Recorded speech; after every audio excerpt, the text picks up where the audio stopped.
I often hear people talk about who believe the Bible that the Trinity isn't real. It doesn't make sense. How can one God be three and it doesn't make sense? It's too much. It's too far off. But then those same people will say God's all powerful, all knowing, everywhere at once because the Bible teaches that, and they don't blink at all. It's fine. It's 100% fine. Now, to be clear, all those things are true. God is omnipresent. God is omnipotent. God's omniscient. I just don't understand how someone can accept that, but then the Trinity is too hard. The God that's doing all those things can also be that? That's too much? I don't understand how someone can struggle with the concept of God being one God, but in three separate persons, but God being omnipresent, being at all places at once isn't too far off. That's fine. That's biblical. That's cool. But the Trinity, that's too much. That's impossible.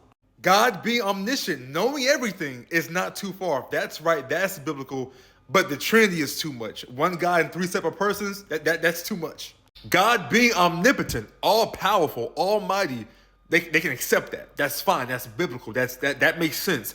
But that same God who can be all places at once, who knows all things, who is all powerful, cannot be one God existing in three separate persons, even though the same book that teaches that he's omnipotent, that he's omnipresent, omniscient, also pushes the fact that he is three in one. That's too far. But those other principles aren't. Do you see what I'm saying?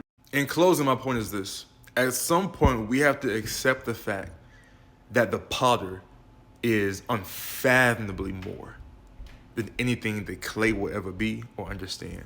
God being the potter, us being the clay. Period.